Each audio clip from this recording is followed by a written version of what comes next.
Now available in paperback and Kindle Unlimited, John Haynes, A Conversation with Death. The man who rules the world and the angel of darkness take on a horde of demons in this inaugural John Haynes series adventure. Get John Haynes, A Conversation with Death for 99 cents on Kindle or in paperback today.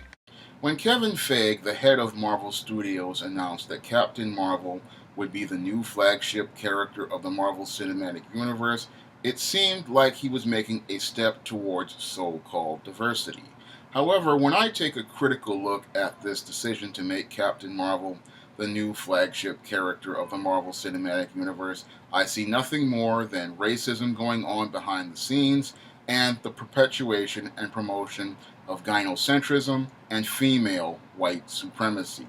Now, this announcement that Captain Marvel was the flagship of the Marvel Cinematic Universe, this was an announcement made again to promote the idea of so-called diversity. However, when you take a look at the merit of the box office, you clearly see that Black Panther should be the flagship character of the Marvel Cinematic Universe after Avengers 4. And the reason why Black Panther should be the flagship character of the Marvel Cinematic Universe after Avengers 4 is this. Your Black Panther is a proven box office success. In fact, your Black Panther made $1 billion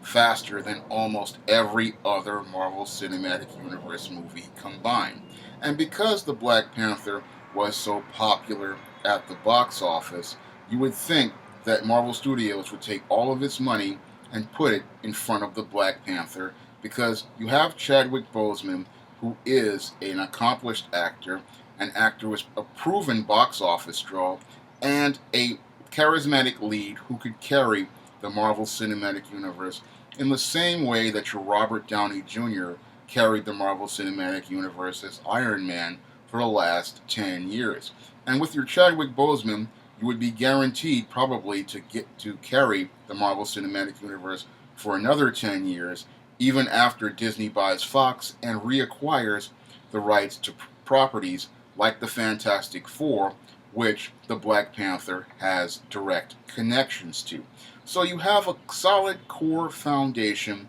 to build the Marvel Cinematic Universe and continue building the Marvel Cinematic Universe with the Black Panther. However, your Marvel Studios has decided to announce that your Captain Marvel will be the new flagship character of the Marvel Cinematic Universe. And this decision is a head scratcher when you understand the Captain Marvel character and understand how unpopular the Captain Marvel character is in Marvel Comics today. Now, when it comes down to this Captain Marvel character, Carol Danvers, she is incredibly unpopular with comic fans today. Most comic fans don't like this character. Most comic fans can't stand this character. And this character has been rebooted at least about 7 or 8 times due to poor sales. And the actress who is playing your Captain Marvel, Brie Larson, while she has an Oscar, just does not have a following that is strong, and she is not a proven box office success in the same way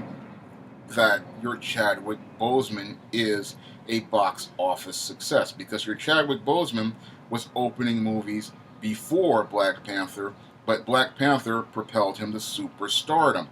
But your Brie Larson has not proven herself at the box office, yet Marvel wants to go out of its way to elevate Brie Larson and Captain Marvel to a higher level over the Black Panther, and that's where I see the gynocentrism and the racism in this decision. I see it as gynocentric because when it comes down to Marvel Studios and Kevin Feige, what he wants to do is elevate this white woman to a position she has not earned because she is a female, and I see the racism in it because what they're trying to do is elevate this Captain Marvel to a high position because she's a white woman, and by propelling this white woman and elevating this woman to a high position that she has not earned, what they want to do is perpetuate white supremacy in the Marvel Cinematic Universe. And this perpetuation of white supremacy in the Marvel Cinematic Universe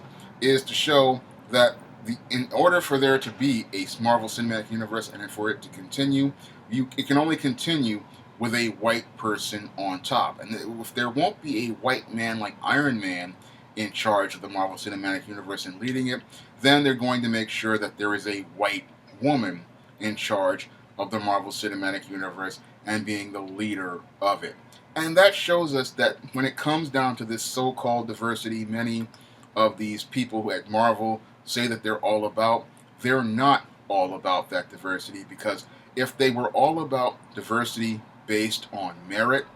the Black Panther would be the flagship character of the Marvel Cinematic Universe. That's a position that the Black Panther earned, and that's a position that is going to fit organically within the Marvel Cinematic Universe towards building it and moving it to the next level. Because, again, if you have your Tony Stark and he's supposed to be leaving, then it would make more sense for T'Challa to come in, because he has the technology background, and he has the science background, and he has the leadership ability to lead a team.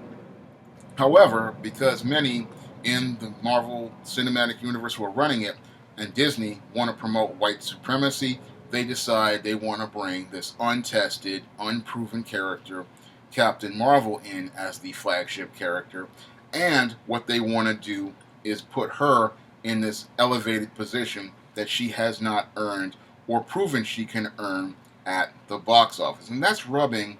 many comic fans the wrong way, because when they take that critical look at the Marvel Cinematic Universe, they don't like the direction that's going in, because they look at that direction and they clearly see the gynocentrism going on in the Marvel Cinematic Universe, with the announcement that there will be movies being made featuring your Kamala Khan, Ms. Marvel, and your America Chavez, two more female characters who just have not gained an audience in the comics, but are being given movies based on them just being female, but not earning those positions based on merit. And when we listen to your Kevin Feige talking about how the future is going to be female in the Marvel Cinematic Universe, again, I can clearly see the gynocentrism going on and the racism going on behind the scenes at Marvel and Disney. And I really don't like seeing this direction as regarding the Marvel Cinematic Universe, because before they made these decisions to go on this whole diversity campaign, the Marvel Cinematic Universe was already clearly diverse. And all we have to do is go back as far as Iron Man 2, where we saw Jim Rhodes becoming War Machine, and we saw in Captain America the Winter Soldier the introduction of the Falcon. And in Captain America Civil War, we saw one of the most powerful pictures of diversity, because in Captain America Civil War, we had 3 African American superheroes on screen, and all 3 of those characters had integral parts to the story, and all of their parts to the story are all written to be organic, and they were all well crafted. Moreover, we can take a critical look at Marvel's Luke Cage, and we can also see another powerful picture of diversity in the Netflix series Luke Cage. And in that series, here we have a strong, masculine black man who is literally elevating the craft of Marvel Studios to another level. Because when we take a look at Luke Cage Season 2, Luke Cage Season 2 literally takes Marvel Studios' craft up to the level of the film The Dark Knight, which is considered to be the pinnacle of superhero films overall. And your Luke Cage Season 2 takes us to that level. But when I take a look at this decision to announce that Captain Marvel will be the new flagship character of the Marvel Cinematic Universe, it takes the Marvel Cinematic Universe down to a low level, and it takes us down to a level of racism, because again, this Captain Marvel has not earned her position to be called a flagship character. Your Captain Marvel is not a proven character who has earned the position to be given the position of a flagship character. And it seems like the only reason why this Captain Marvel is being made into a flagship character is because your Captain Marvel is female, and because your Kevin Feige has decided that the future is going to be female. But these type of decisions have not benefited the whole Marvel Comics publishing brand, Because in Marvel's attempt to go out here and so-called diversify its universe by announcing all these other characters like your Miles Morales Spider-Man, your Riri Williams, and many other characters like America Chavez, all they've seen is have their sales drop by 90% because these untested, unproven characters are often poorly written, poorly crafted, and they often go out of their way to alienate readers of Marvel Comics. And I believe that what they're going to do is alienate many comic readers because and viewers of the Marvel Cinematic Universe in the way they've alienated comic readers because these characters just aren't likable, they're just not relatable, they don't have a strong voice, and they're there because they are of a certain gender or certain ethnicity, and that's not something you really want viewers to be looking at. You want viewers to connect with the characters, you want viewers to connect with their stories, you want viewers to connect with their experiences, and it's hard to do that when you have a flagship character who is there primarily because she's a female and not because she's a great character people can relate to.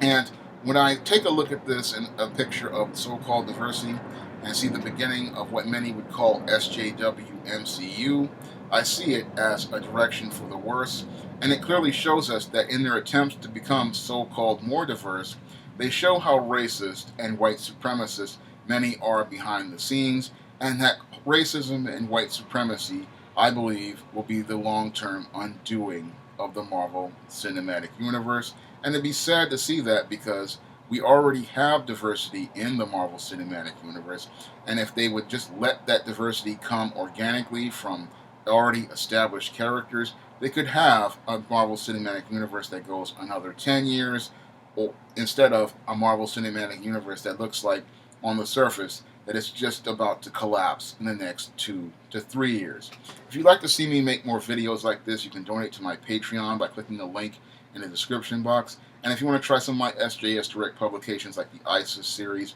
the E-Steam series, The Temptation of John Haynes, and the Spinsterella trilogy, you may do so by clicking the link to Amazon.com. That's all I have to say for this video. You can comment, rate, and subscribe.